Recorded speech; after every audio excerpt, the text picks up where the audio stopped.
la providence divine et les lois qui régissent l'univers. Kardec explique que la providence divine est la manifestation constante de la sagesse de Dieu dans les lois qui organisent l'univers. Il ne s'agit pas d'une action capricieuse ou d'un pouvoir qui choisit qui doit être favorisé ou puni, mais de la présence permanente de l'intelligence suprême qui soutient et harmonise toutes choses. Dieu n'a pas besoin d'intervenir à chaque instant, car ses lois sont parfaites et s'accomplissent d'elles-mêmes. La providence n'est donc pas une exception aux lois naturelles, mais son fonctionnement constant et universel. Tout comme une horloge bien construite reste en ordre sans la main continue de l'horloger, l'univers poursuit son cours selon les lois établies par la volonté divine. Kardec précise que cette idée ne diminue pas Dieu, au contraire, elle montre l'étendue infinie de sa sagesse. Créer des lois parfaites, capables de régir le mouvement des galaxies et le destin des êtres, est la preuve d'un pouvoir bien supérieur à celui d'une volonté qui aurait besoin de corriger le cours de la création à tout moment. La physique et l'astronomie moderne confirment cette conception.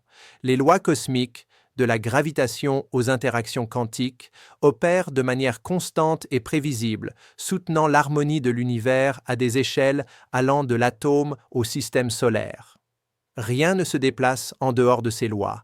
Même les phénomènes les plus imprévisibles de la nature obéissent à des principes mathématiques et énergétiques précis.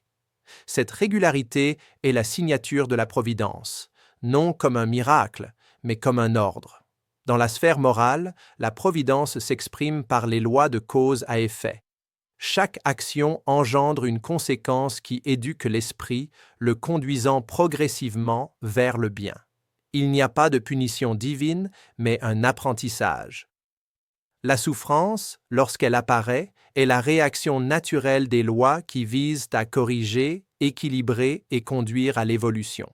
Dieu donc ne punit pas, il éduque à travers les expériences que nous attirons nous-mêmes. La biologie contemporaine illustre également la sagesse de cet ordre. La vie s'autorégule, s'adapte et se renouvelle de manière admirable. Chaque organisme cherche l'équilibre, de la cellule à l'écosystème. Cette tendance universelle à l'équilibre est le reflet direct de la providence agissant dans la matière vivante. Ainsi, la providence divine n'est pas un pouvoir lointain ou partiel, mais l'amour de Dieu inscrit dans les lois de la création.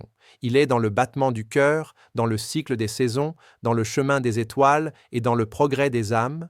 Tout ce qui existe est pris en charge et soutenu par la même intelligence qui crée, guide et renouvelle la vie sans cesse.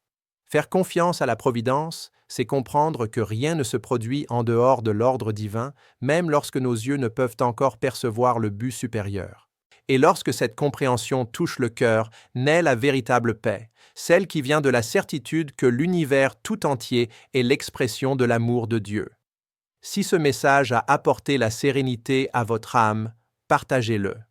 Car répandre la lumière de la compréhension, c'est participer à la providence divine elle-même.